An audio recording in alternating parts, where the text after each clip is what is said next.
Alhamdulillah nahmaduhu wa nasta'inuhu wa na'udzu billahi min shururi anfusina wa min sayyiati a'malina. Asyhadu an la ilaha illallah wahdahu la syarika lah wa asyhadu anna Muhammadan abduhu wa rasuluhu la nabiyya ba'dah. Allahumma salli wa sallim ala nabiyyina wa habibina wa qudwatina Muhammad wa ala alihi wa sahbihi ajma'in. فيا عباد الله اتقوا الله وقال الله في القرآن أعوذ بالله السميع العليم من الشيطان الرجيم بسم الله الرحمن الرحيم واعتصموا بحبل الله جميعا ولا تفرقوا واذكروا نعمة الله عليكم إذ كنتم أعداء فألف بين قلوبكم فأصبحتم بنعمته إخوانا وكنتم على شفا حفرة من النار فأنقذكم منها كذلك يبين الله لكم آياته لعلكم تهتدون صدق الله وصدق رسوله وبعد. Jemaah Jumat, alhamdulillah kita berkumpul pada Jumat ini. Allah memberi karunia kepada kita taufik, hidayah, inayah, kesehatan, dan mudah-mudahan Allah terus memudahkan kita untuk bisa melakukan amal kebajikan yang mengantarkan kita pada ridha-Nya dan tentu akan membalas kita dengan surga-Nya. Selawat kepada Nabi sallallahu alaihi wasallam. Semoga Allah memudahkan kita pula untuk bisa terus menghidupkan sunnah Nabi sallallahu alaihi wasallam dalam semua urusan hidup kita. Jemaah yang mulia, menjadi muslim di era sekarang ini bukanlah mudah. Menjadi muslim saja tidak pun harus memiliki kekuatan, kemampuan untuk menerapkan nilai-nilai Islam secara total, secara keseluruhan. Menjadi muslim saja, tanggung atau tangguh, ini sudah semacam beban.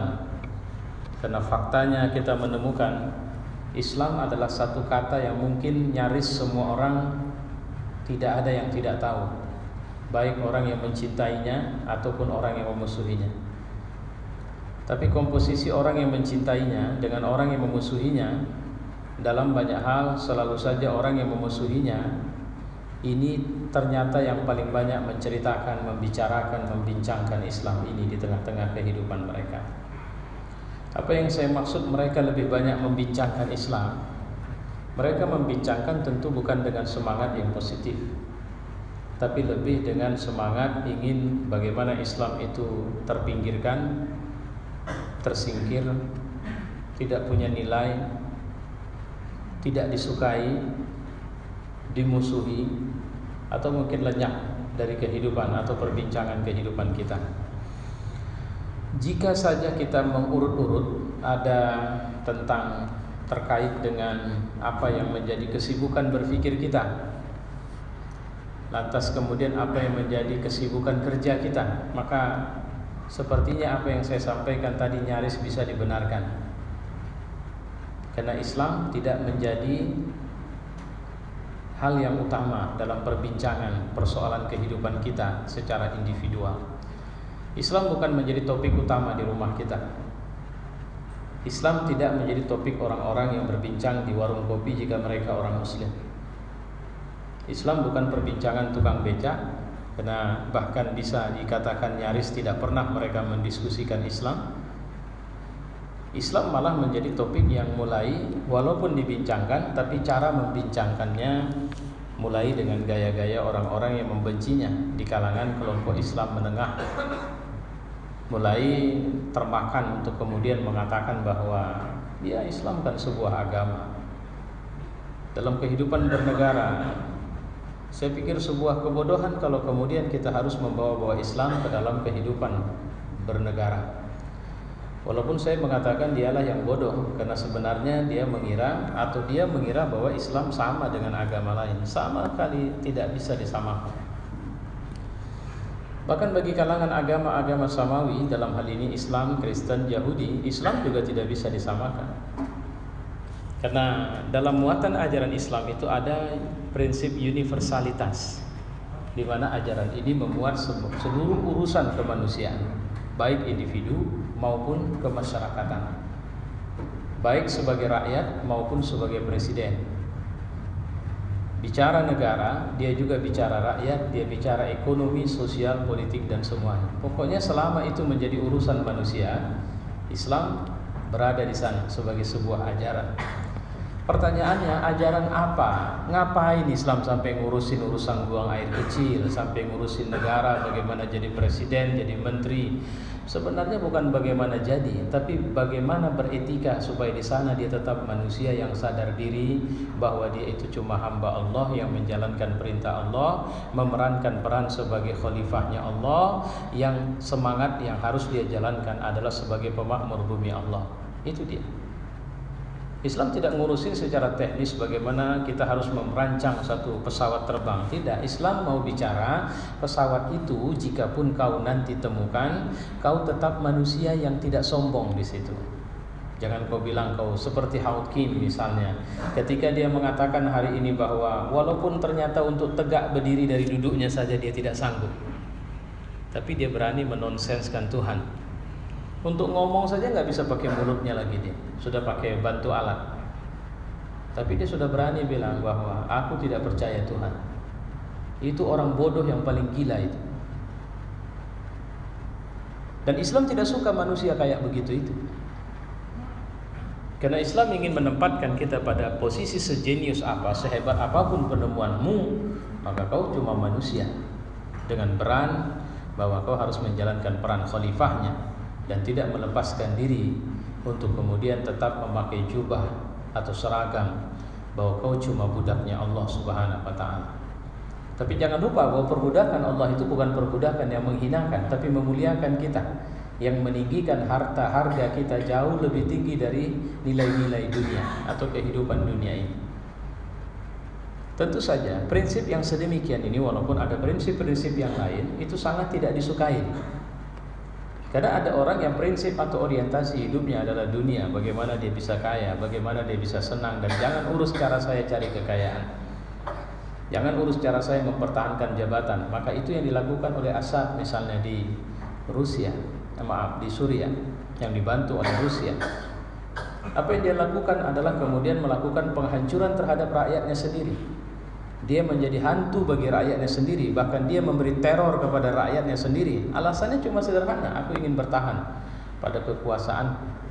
Dia tidak lagi berpikir negaraku, karena bagi dia di tempat di mana di situ ada pemberontakan atau sesuatu yang melawan visinya atau prinsipnya, maka dia akan habisi walau dengan membunuh bayi-bayi yang ada di sana. Dan itu menandakan Assad telah berakhir nilai-nilai kemanusiaan dalam dirinya. Dia telah muncul sebagai setan bagi rakyatnya. Dia telah muncul sebagai diktator atau menegakkan prinsip kefiraunan dalam dirinya. Itu juga yang dilakukan oleh As-Sisi dengan memanipulasi data, menjungkir balikan nilai-nilai kebenaran, mencoba memaksa atau memberikan label terhadap orang-orang benar sebagai orang-orang pengkhianat, menuduh mereka sebagai manusia yang mengganggu keamanan dan sebagainya. Dan untuk itu dia tidak peduli bahwa dia membunuh dalam masjid atau tidak. Nah, kelompok-kelompok manusia seperti ini adalah kelompok yang melihat Islam adalah ancaman dalam hidup mereka. Dan kelompok ini jamak, seragam dengan kelompok-kelompok yang memusuhi secara terbuka atau tertutup. Sehingga mereka mencoba membangun keseragaman bahwa orang Islam atau ajaran Islam adalah ajaran yang sangat merangsang manusia untuk membangun kekerasan. Walaupun secara prinsip ilmiah pun mereka bisa dibantah. Apa contoh bantahan? Penduduk muslim di muka bumi itu ada lebih dari sekitar 100, lebih kurang 1,3 sampai 1,5 miliar dari total jumlah penduduk bumi. Dan semua mereka sepakat bahwa Al-Quran adalah kitab suci mereka. Dan jika saja memang kitab suci Al-Quran berisikan muatan kekerasan, maka pasti lonjakan manusia-manusia dengan memegang prinsip kekerasan ini bisa kita perkirakan tidak usah setengahnya, seperempatnya sajalah. Jika mereka menjadi manusia teroris, apa yang akan terjadi bagi dunia hari ini? Padahal jumlah yang mereka tuduh teroris itu tidak lebih mungkin saja sekitar 200 ribu saja pun sudah luar biasa itu. Indonesia ini total yang dituduh teroris kalau diikutkan dari yang sudah ditembak mati oleh Densus dan semua orang yang ditembak mati itu ada hubungannya dengan Islam, paling sekitar 150 lebih. Dan itu sudah mati. Kalau kita bilang yang masih hidup ada berapa? Apa berani kita mengangkat tangan untuk mengatakan jumlah mereka ada 100.000? Tidak pernah aman kita tiap hari kalau 100.000 jumlah mereka. Oh baik, kita kurangi 50.000. Kayaknya juga sangat bombastis untuk mengatakan manusia muslim teroris di Indonesia ada 50.000. Berapa jumlah mereka? Kalaupun jumlah mereka 100.000 saja, berapa itu dibanding dengan ratusan juta penduduk muslim di negeri ini? Apakah itu bisa kita anggap mewakili bahwa itulah orang Islam karena sebab mereka memegang Quran? Kalau memang karena sebab Quranlah yang menyebabkan itu memicu ajaran kekerasan, kenapa cuma 100.000 saja? Kenapa yang 130-an atau 180-an juta itu? Mereka tidak seperti itu. Bahkan mereka membenci kekerasan. Bahkan mereka tidak menyukainya. Bahkan jika mereka tahu ada orang yang berpotensi kekerasan, ingin melakukan bom bunuh diri dan sebagainya, kita yakin bahwa mereka akan melaporkan kepada yang berwajib. Apakah mayoritas yang nyaris mutlak ini adalah mayoritas orang-orang yang meninggalkan Quran? Saya hanya ingin menyampaikan, lihatlah betapa tidak ilmiahnya tuduhan mereka terhadap Al-Quran. Kalau melihat dari realitas itu, malangnya ketidakilmiahan ini itu kita terima. Apa yang menyebabkan kita menerima tuduhan-tuduhan itu dan dialamatkan kepada Islam? Jawabannya, karena mereka sudah merusak cara berpikir kita, orientasi hidup kita, cara bertingkah laku kita, semangat cari makan kita. Mereka sudah merusaknya, sehingga sampailah kita pada titik di mana kita lebih mengkhawatirkan kematian daripada kemajuan Islam. Artinya, bagi kita tidak usah Islam maju asal aku tidak mati. Islam tidak usah maju, tapi yang penting aku tetap kaya. Islam tidak usahlah, atau kalaupun saya membawa Islam ke lapangan politik, saya hanya akan menjadi itu alat tukar dalam dagangan saya, di mana saya akan subuh keliling, memberi majelis taklim dari masjid ke masjid dengan target agar bagaimana orang mencoblos saya nanti waktu pilkada atau pemilu. Bukankah betapa rendahnya kita telah menempatkan Islam sesederhana itu? Jemaah yang mulia, saya melihat betapa sebenarnya persoalan mendasar bagi kita bukanlah ketika hadirnya orang-orang kafir ingin merebut kita di lini-lini penting urusan kemanusiaan kita, tapi betapa tidak beraninya kita untuk menyebut diri bahwa aku muslim di semua level dan urusan hidup kita. Itu masalah mendasar. Dan ketidakberanian ini sudah disinyalir oleh Nabi SAW. Dalam satu hadis Nabi mengatakan, walakinnakum ghusai sayl. Jumlah kalian bal antum yawma idzin katsir, tapi kalian nanti di waktu itu banyak. Hadis ini melatar belakangi sebutan Nabi di awal yang mengatakan, kalian nanti akan seperti hidangan di atas meja yang akan direbut oleh banyak orang. Buatlah Indonesia sekarang sepertinya kita bukan pemimpin di negeri kita sendiri. Hari ini kita bisa melihat orang berseliweran masuk ke negeri kita untuk mengambil apa saja yang mereka inginkan, dan kemudian mereka mengangkat tangan dengan mengatakan, duduk manis di situ, saya akan kasih fee kepadamu nanti. Kita tidak berdaya. Kita tidak tahu lagi berapa data jumlah pengangguran berdasi di negeri kita, apalagi pengangguran yang tidak berdasi. Kita tidak tahu berapa angka kematian para alim ulama yang tidak diimbangi dengan lahirnya ulama-ulama baru. Kita bahkan sekarang lebih pasti untuk meyakinkan atau memberikan data atau fakta bahwa di kampung kami sudah ada pengedar atau pemakai narkoba, tapi kita tidak berani mengatakan di kampung kami masih tersisa seorang ulama rabbani. Artinya apa? Perusakan terhadap kita itu jauh lebih intens ketimbang upaya membenahi dan memperbaiki. Kenapa? Karena di waktu yang sama mereka telah melakukan brainwashing atau cuci otak kepada kita untuk kemudian lebih mengedepankan keakuan dalam bentuk asabiah.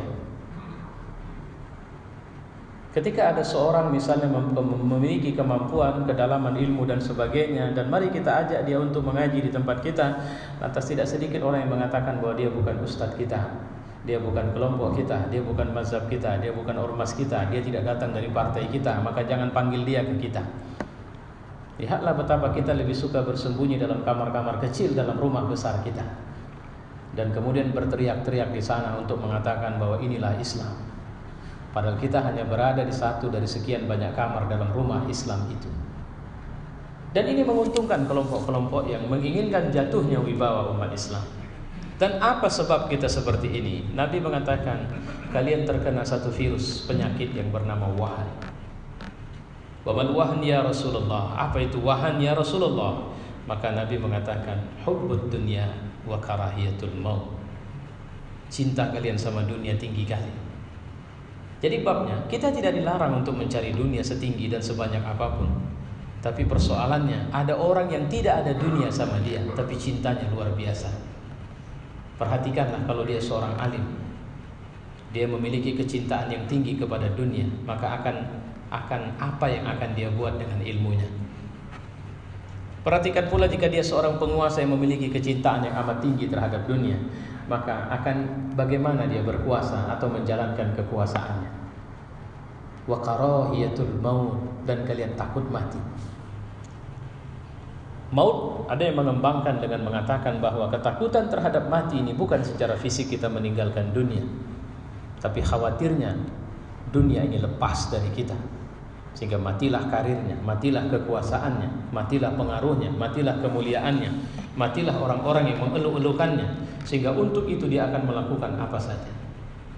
Tidak sekali dua dihadirkan fakta di tengah-tengah kita seorang pejabat misalnya, ketika dia sangat khawatir hilang jabatannya, sementara ada orang yang mengetahui kesalahannya, maka dia akan melakukan apa saja untuk menutupi kesalahannya, walaupun dengan cara melakukan kesalahan yang baru.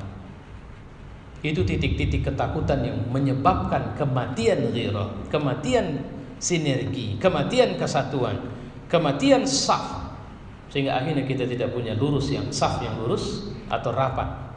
Kita lebih suka terkonsentrasi pada apa yang menguntungkan kita, walaupun itu urusan yang terkait dengan nasib akhirat kita sekalipun. Fa'tabiru ya ulil absar.